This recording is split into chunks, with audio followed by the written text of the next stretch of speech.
What's up, everybody? This is Jermaine with Muscle Amusement. Thank you for tuning in. I am on the corner of 8th and Knott in the city of Buena Park at George Bellis Park. What does George Bellis Park have to do with anything roadside, theme park, or anything attraction-based? Stay tuned after this.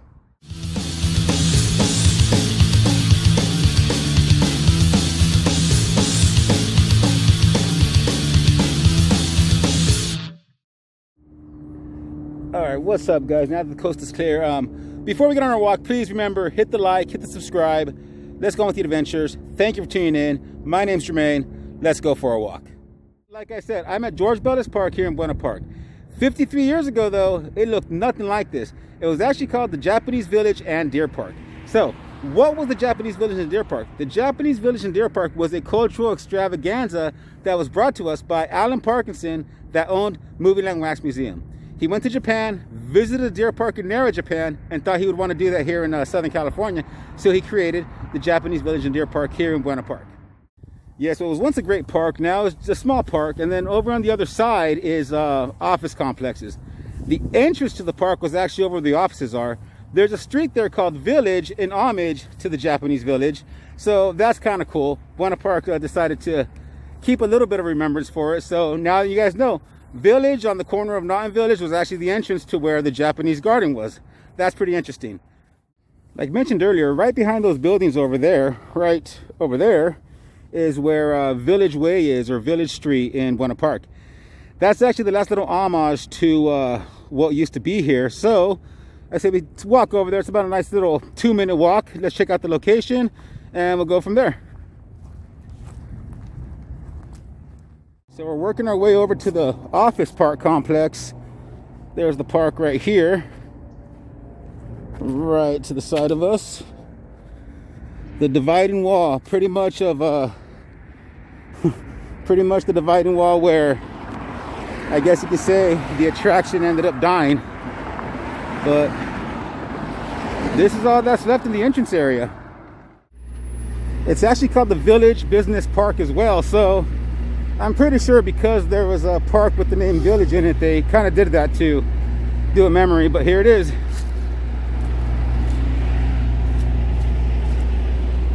This is it. And then down there, it's just office complexes.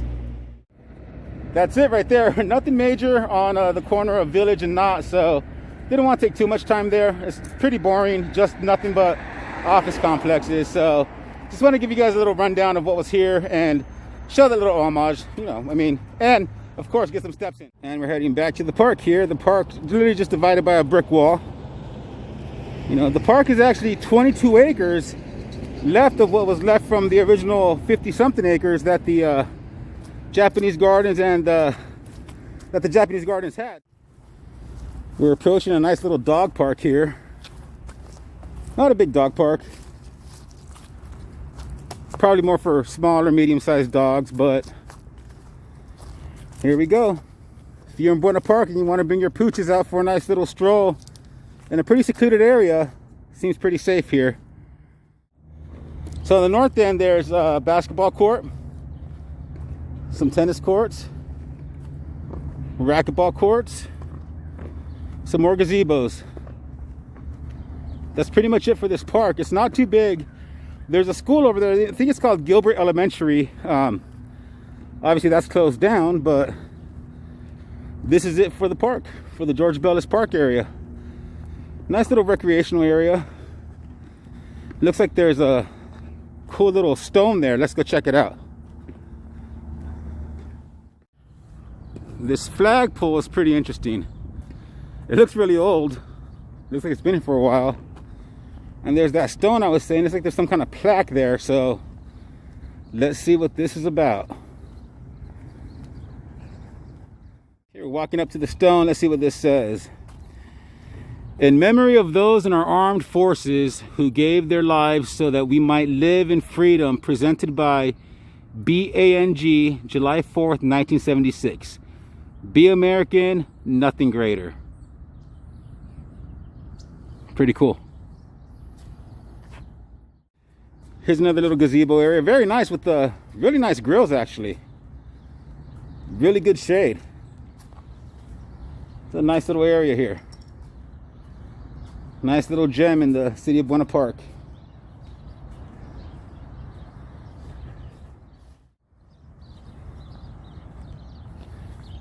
And here we have an old breaker box or something. Looks pretty old. I wonder if this was here back in the day as well. We'll never know. But the most important aspect is that we're out here checking it out, sharing it for you guys.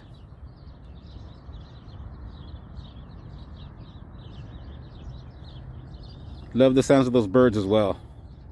Very serene.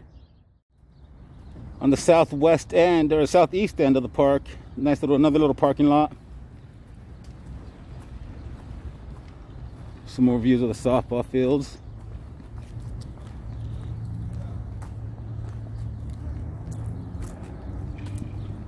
Not too bad of a park, everybody. If you're local, I'd suggest checking it out. Seems pretty empty. Rumor has it that this concession stand and bathroom, I should say, were here when the park opened. I couldn't verify because there wasn't any pictures. However, if you worked at the park, or if you're from the park, or if you experienced the park and you can confirm, please let me know in the comments. That's actually kind of cool. But if that's true, then that's kind of cool that there's a little bit of the park left over here. Now that I've explained a little bit about the park and about what was here, actually, let's take you back in time and show you some pictures of what the Japanese village looked like. The Japanese Gardens and Deer Park opened in 1967. Located at 6122 Knott Avenue in the city of Buena Park. The front gate featured a beautiful torii, which symbolically marks the transition from the norm to a sacred place. Once entering the park, guests were treated with beautiful views of Japanese gardens and staff wearing traditional Japanese kimonos. There was also a tea house, a dove pavilion, dolphin feeding, animal shows, pearl divers, a beautiful man-made lake, and home of the Fuji folk. The Fuji folk were the official mascot of the park. Guests love taking pictures with them. Look at them. Who wouldn't want to take a picture with these guys? Of course, the main attraction of the park were the deer, which were imported from Japan. Declining attendance was cited as the main reason for the park's closure in 1975, but not before tragedy struck. More than 200 of the beautiful deer tested positive for tuberculosis, and eventually the whole herd was euthanized. The deer park never recovered after that, and unfortunately closed its doors for good, marking a very tragic ending to a very beautiful park. Unfortunately, the closing of the deer park was rife with controversy due to the extermination of the deer that got the tuberculosis. Sad story. Kind of felt weird talking about it, but I can't really not talk about it because it's actually what happened in this location. Honestly, talking about the deers bummed me out, so I need to walk around, recompose myself. I don't want to end with negativity, you know, so we'll keep on walking, explore the park a little more, and give you information about one more park that was here. It's actually pretty cool. After the deer park, though, however, there was one more attraction that was built to try to save the location. It was called the Enchanted Forest. The Enchanted Forest, it was kind of the same principle, but different aspects. It was more of a jungle-based, more of a fantasy-based, more of a whimsical based experience where there was even, you know, a girl that would play a guitar surrounded by a tiger or a lion or something weird like that, like sitting at her feet. So that's kind of interesting. However, I don't have many pictures of the Enchanted Village because I couldn't find much online, but what I do have makes it seem freaking amazing and historical. So check out these pictures. 1 year after the Japanese Gardens and Deer Park closed down, the location was repurposed as the Enchanted Village. The Enchanted Village was more of a hands-on zoo which introduced affectionate training with the animals and let people go hands-on with some of the exotic animals such as peacocks, some bears, some tigers as long as their trainers were there, and of course Oliver. Oliver was a chimpanzee that walked on his hind legs. They dubbed him as the missing link. That's pretty cool. Guests were able to ride camels and elephants and actually do a tug-of-war with an elephant, which I think the elephant won all the time. However, after a year, the park closed down due to poor attendance. The animals in the Enchanted Forest didn't have the same fate as the deer at the deer park. They actually went to private and public zoos for people to enjoy them. Oliver actually went to a lab for a while where they did tests on him to see if he really was a missing link. Poor Oliver. And just like the fate of the Japanese Gardens and Deer Park, the Enchanted Village closed its door for good. Oliver, the humanzee, ended up living the rest of his days in a nice sanctuary with a little girlfriend by the name of, I believe it was raisin or something like that till his dying days. He died in his sleep peacefully. So Oliver, rest in peace, buddy. Hopefully the last few years of your life were peaceful. Okay. Well, that's it, everybody. Thank you guys for joining once again on Muscles Amusement. Weird history here, sad, but at the same time, it is what it is. Nothing we can do about it. However, I'm pretty sure that there was a lot of better memories than bad memories here because both parks seemed amazing. If you have pictures of the parks, please send them my way. Give me comments.